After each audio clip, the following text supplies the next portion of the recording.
Hey guys, अपना आज का टॉपिक है डोमेन एंड रेंज। लोग इस टॉपिक को लेके बहुत ज़्यादा कंफ्यूज होते रहते हैं कि डोमेन क्या है, रेंज क्या है। आज मैं आपको बहुत सिंपल वे में बताने वाली हूँ कि डोमेन और रेंज क्या है। डोमेन वो वैल्यूज़ होती है जो अपन इनपुट में देते हैं, इनपुट में अपनी एक्स वैल्यूज़ देते हैं, और रेंज जो अपन को आउटपुट मिलता है जो कि हो गया वाई।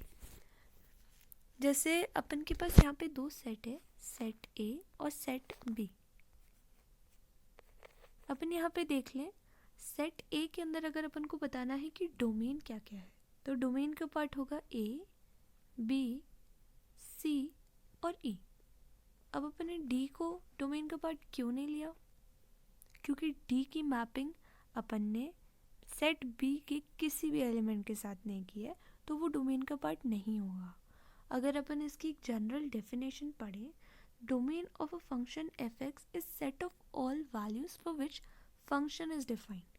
अभी डी के लिए अपन ने फंक्शन डिफाइन ही नहीं कर रखा है, तो अपन उसको डोमेन का पार्ट नहीं कंसिडर करेंगे। अभी रेंज क्या होता है? Range of the function is set of values, सारी वैल्यूज जो एफ लेता है। तो अगर हमको इधर रेंज फाइंड करनी है तो रेंज होगी 1, 3 और 4। 2 क्यों नहीं इंक्लूड किया अपन ने रेंज में? क्योंकि वो किसी के साथ मैप्ड ही नहीं है। डोमेन को अपन रिप्लेसमेंट सेट भी कहते हैं और रेंज को अपन सोल्यूशन सेट कहते हैं। तो अपन ने देखा था, इसको अपन ने लिया था ए सेट और इसको अपन ने लिया बी सेट। ए सेट के अपन देखेंगे तो फॉर सेट ए डोमेन होगा अपना ए, बी, सी और ई। डी डोमेन का पार्ट क्यों नहीं है? क्योंकि वो फंक्शन के अंदर डिफाइंड ही नहीं है। ऐसे ही सेट बी के अंदर अपना रेंज होगा 1, 3 और 4। 2 रेंज का पार्ट क्यों नहीं है?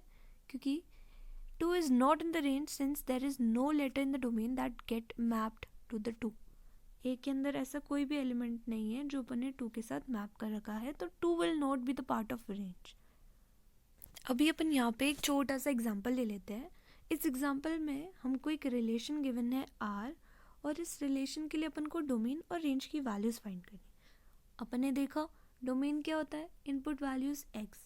रेंज क्या होता है, अपन को जो आउटपुट मिलता है वो वैल्यूज़ वाई। अब अपन इसको एक बार डायग्राम के थ्रू देख लेते हैं मैप करके। तो अगर हम इसको ड्रॉ करेंगे, this is set X, this is set Y, तो इनपुट में अपनी क्या क्या वैल्यूज़ है, 0, 1 एंड 2। आउटपुट में अपनी वैल्यूज़ है 7, 8, 9 एंड 10। तो अगर अपन 0 की मैपिंग करेंगे तो वो है 7 के साथ और 8 के साथ। 1 की मैपिंग है 7, 8 एंड 9, और 2 की मैपिंग है 10 के साथ।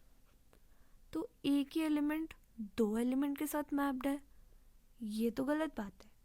तो ये फंक्शन नहीं है, this is not a function.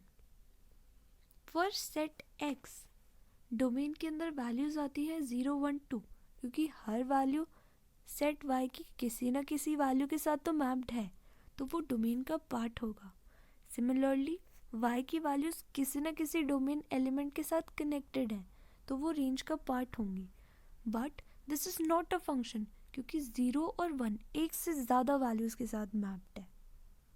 अभी ये है अपना एक और एग्जाम्पल। इसके अंदर हमको दे रखी है डोमेन वैल्यू जो कि होती है अपनी एक्स वैल्यू, और अपन से पूछा है कि इसकी रेंज क्या होगी। तो रेंज अपनी वाई वैल्यूज़ है, तो अपन को वाई की वैल्यूज़ फाइंड करनी।